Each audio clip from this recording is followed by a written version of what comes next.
Hello everyone, मैं आपका साथी भूपेंद्र सिंह चंद्रावत आप सभी का हार्दिक स्वागत करता हूं पीएससी अड्डा पर। तो आज हमारा प्रश्न है चौथा 2014 के जो हम 6 या 5th मार्कर कर रहे हैं उनमें यहाँ पर आज हमारा प्रश्न मध्य प्रदेश के संदर्भ में है।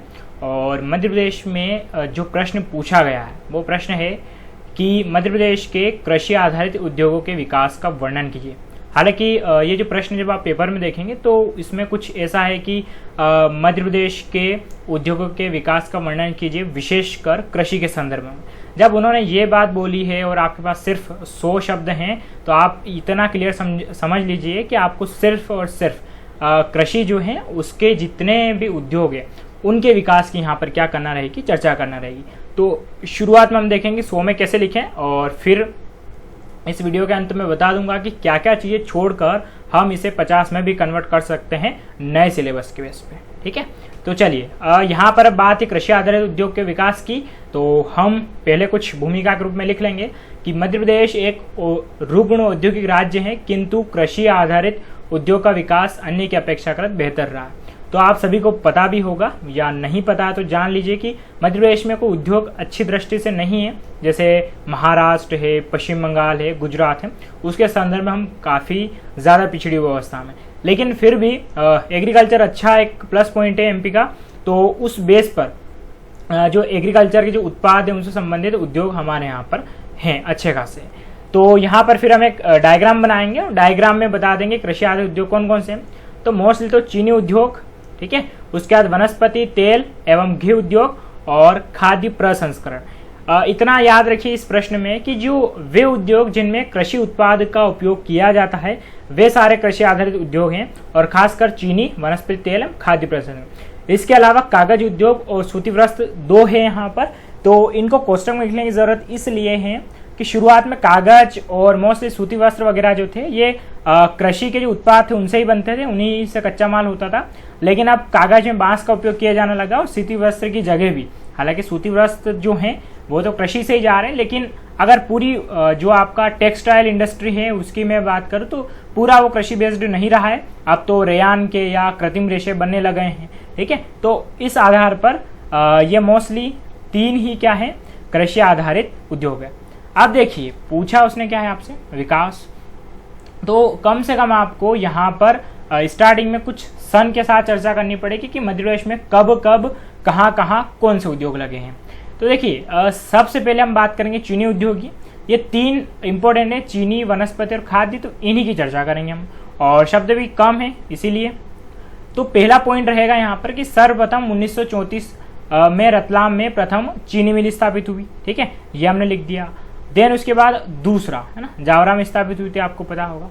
दूसरा 1934 से 44 के मध्य 3 मिले तथा 1980 तक अन्य 4 मिले स्थापित हुई।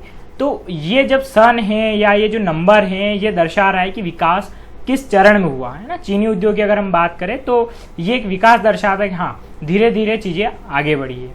देन उसके बाद तीसरा पॉइंट है कि मध्य प्रदेश की 15 चीनी मिलों में 12 पश्चिमी मध्य प्रदेश में, इसमें भोपाल, जावरा, सीहोर, हरदा, महिदपुर और बरलई प्रमुख है। तो बाद में ये भी विकास में हमने बता दिया कि मध्य प्रदेश में ज़्यादातर जो विकास हुआ है चीनी मिल का वो किस इलाके में हुआ है, तो पश्चिमी मध्य प्रदेश में हुआ है। ठीक है, चलिए तो यहाँ तक चीनी उद्योग की हमने चर्चा करी है, ज़्यादा डिटेल में जाना नहीं क्योंकि आपको और भी आगे लिखना है। देन उसके बाद हम बात करते हैं वनस्पति तेल एवं घी उद्योग की। तो ये भी मध्य प्रदेश में अच्छा फली फूलित हुआ है।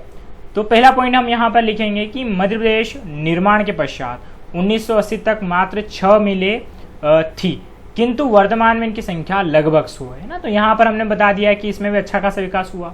1980 के दशक तक सिर्फ 6 मिलें थी और अभी कितनी मिलें हो गई है, 100 मिलें हो गई है। उसके बाद वनस्पति तेल में मालवा पठार, चंबल घाटी, मध्य सतपुड़ा क्षेत्र प्रमुख हैं। तो वनस्पति तेल यानी कि जो खासकर सोयाबीन से बनता है या दूसरे और भी वनस्पति तेलों की हम बात करें तो वहाँ पर जो खाद्य तेल और वनस्पति तेल सबको शामिल कर रहा हूँ मैं इसके अंतर्गत।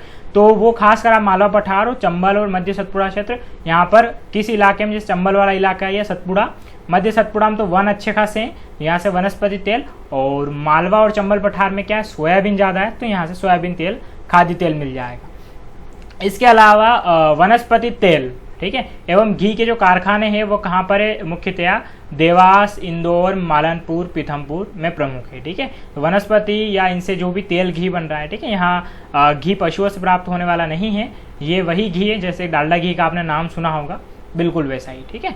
चलिए, तो यहाँ तक हमने बात करी है वनस्पति तेल एवं घी उद्योग की। लास्ट में खाद्य प्रसंस्करण उद्योग भी मध्य प्रदेश में अच्छा फली फूलित हुआ है। तो यहाँ पर अब इसमें हम चर्चा करेंगे कि मध्य प्रदेश में खाद्य प्रसंस्करण उद्योग कौन कौन से और कहाँ कहाँ पर है। तो यहाँ पर इनका विकास तो लिखना जरूरी नहीं, क्योंकि मध्य प्रदेश में खाद्य प्रसंस्करण उद्योग कोई ज़्यादा फली फूलित हुए नहीं है। मेन बात जैसे कि आपको पता होगा कि देवास में मध्य प्रदेश का पहला फूड प्रोसेसिंग पार्क अभी लगा था, ठीक है, अभी तो नाम क्लिक नहीं हो रहा है। तो यहाँ पर हम सीधा लिख देंगे जैसे कि पहला गेहूं आधारित उत्पादन कारखाने कहाँ पर है, तो भोपाल, इंदौर, पीथमपुर यहाँ पर है ना, जिससे गेहूं से चाहे आटा बनने की बात हो, चाहे मैदा बनने की बात हो, वो सारे है। दूसरा है आलू चिप्स, तो ये खासकर मालनपुर जो भिंड में है, इंदौर, उज्जैन यहाँ पर है।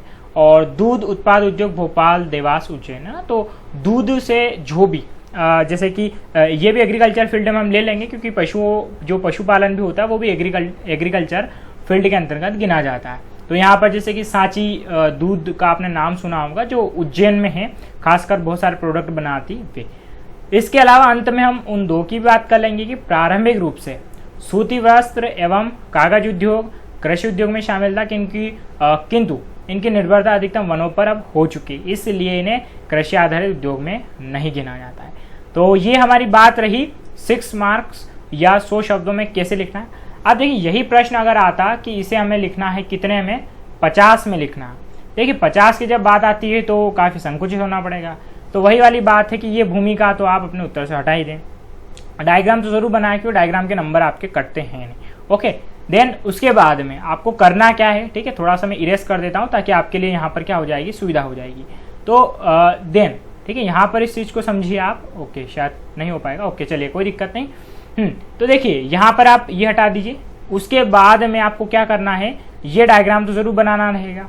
उसके बाद आप क्या करें कि चीनी उद्योग हेडिंग डाल लें और डायरेक्ट पॉइंट ना डालें, और इसमें कुछ 2-3 बातें लिख दें आप, जो लगभग 3 लाइन में आपकी हो जानी चाहिए, ठीक है। 3 लाइन के आसपास हो जाए तो बेहतर है। उसके बाद में आपको क्या करना है, फिर वनस्पति तेल घी, ये लगभग आप 2 लाइन में समाप्त कर दें, ठीक है। तो ये आपका 2 और 3 5 हो गई। और अगर आप एक में भी अगर 7 शब्द लिखते हैं तो आपके पास शब्द कितने हुए, 35 शब्द हो गए। देन इसके बाद बचे 15। तो 15 में आपको क्या करना है, इस खाद्य प्रसंस्करण उद्योग को इन शॉर्ट में लिख देना है। तो लगभग आपका यहाँ पर ये जो उत्तर रहेगा ये किस में कंप्लीट हो जाएगा, आपका कुल मिलाकर जो 50 शब्द हैं उसमें भी हमारा उत्तर हो जाएगा पूरा। चलिए साथियों, तो यहाँ पर आज का वीडियो हमारा समाप्त होता है, और रोजाना रात 9 बजे आप हाजिर रहें, आपको रोजाना प्रश्न मिल जाएगा। चलिए साथियों, तो आज का वीडियो यहीं समाप्त होता है। सभी को वेरी गुड नाइट।